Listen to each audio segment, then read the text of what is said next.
Hi everyone, my name is Sarah and I'm one of the women from the Women Alive Australia team. Um, Most of you may know me. I've been part of the team since 2014, so you probably know my testimony. For those of you who don't, I'm here because I had an amazing encounter with Jesus at the age of 16 that really changed my life. But for today, I'm going to share with you a reflection about the lessons I've learned from the pandemic. Now, I want to say that when the pandemic happened, I hunkered down and I prayed 3 rosaries and 2 divine mercies every single day. But that would be a lie. I was just married. We literally got married like 20 days before the pandemic. And, we just wanted to be with each other and we watched lots of Netflix and we ate lots of light ice cream. And then I finally realized, I need to get my life back on track. And when I look back and I reflect on what are the things I learned during the pandemic, there were 3 H's that came to my mind. And the first H was hold still. In many ways, we were forced to just be still. We couldn't go out to restaurants, you couldn't do the things you love to do. So we were forced to hold still. And that was a good thing for me because I'm quite busy. I multitask a lot. Sometimes I have ministry work. I have to be a wife, a sister, a daughter. I also am an author and a historian and a researcher. And I also work for the government here. So there's a lot going on and happening. And this was a time when I could just hold still. And in that stillness, a space was created for God to act. In fact, in Exodus 14:14, just to give you a big, it says that hold still and God will fight on your behalf.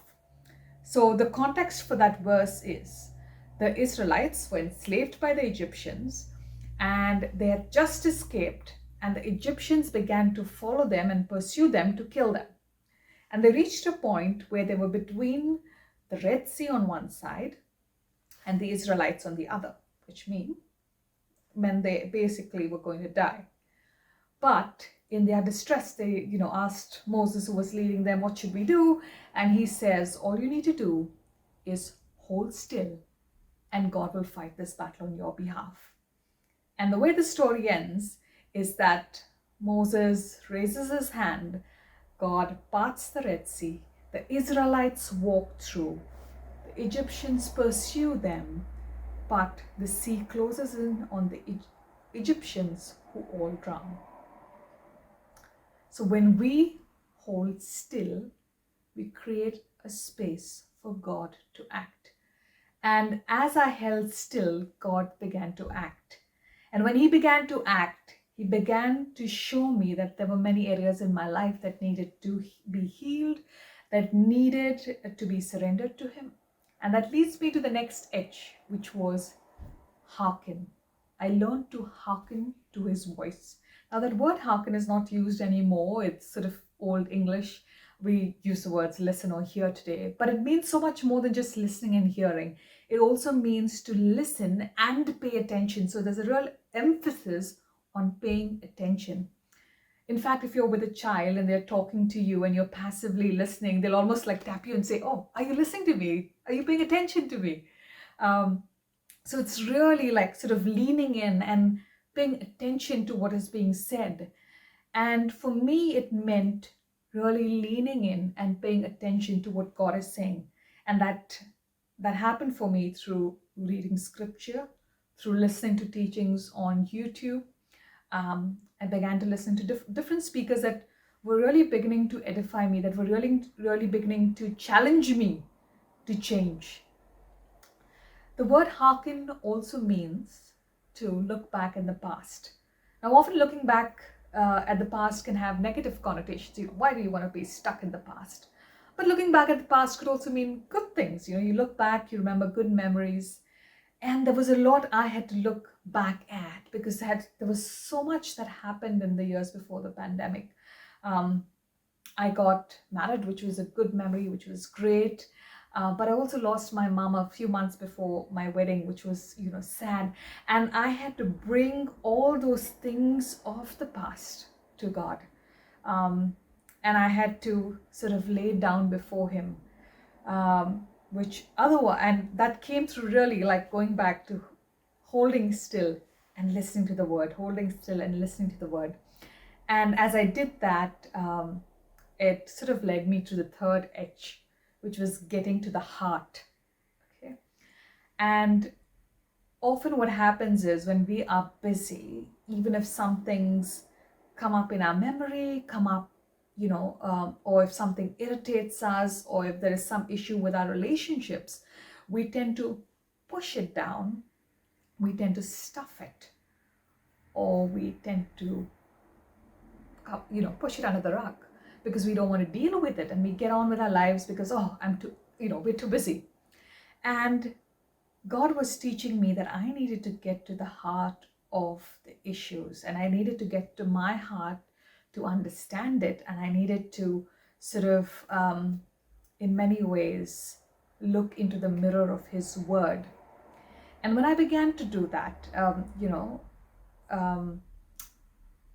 I became aware of what I was suffering from. 3 conditions of my heart, I would say. The first was a broken heart, sort of, having encountered the loss of my mom.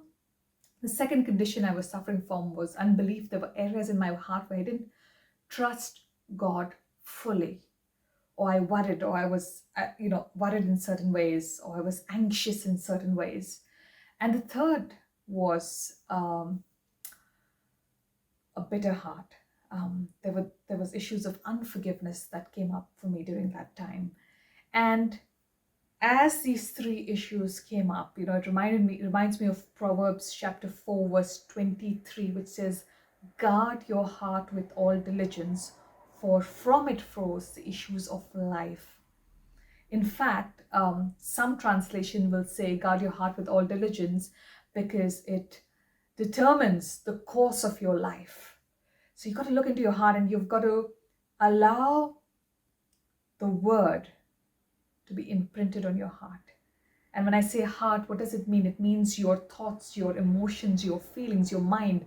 And really, as 2 Corinthians chapter 10 says, we got to take all our thoughts, all our emotions, and bring it captive to the cross, to Jesus, and allow His love to really transform us.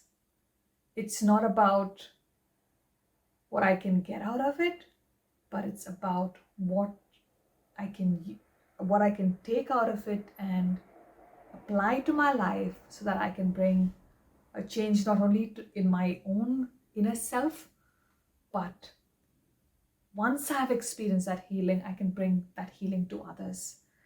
So the first H, 3 H's again. The first was learning to hold still. The second H was learning to hearken to His voice. And the third H was getting to the heart. And as I have held still, hearkened to His voice, and have gotten to the heart, I have experienced deep healing, and He has prepared me for what I'm seeing in my life today. I've seen so many new opportunities come my way. I feel strong in my mind, in my spirit. I feel He's preparing me for even greater things. And it's the same for you. God has a great plan for your life, as He says in Jeremiah 29:11. I have great plans for you. But for those plans to be accomplished, He first needs to do a work in you, so that you can be all that He wants you to be. And the 3 H's have in many ways become part of my daily life now. In fact, over the Easter week, I just spent some extra time with the Lord, just looking at my the issues that I faced, or the wounds that I had, and just asking Him to walk back and heal, because Jesus can heal what no doctor can heal, what no psychiatrist can heal, what no counselor can heal. Jesus can heal. His Word heals, His Word delivers, His Word empowers. And when you know the truth, and you know the truth of His Word, you will truly be free. So I'm leaving you with my 3 lessons, and if it helps you, feel free to learn from them as well. And I'm hoping to hear your stories as well from Anastasia and the lessons that you have learned as well.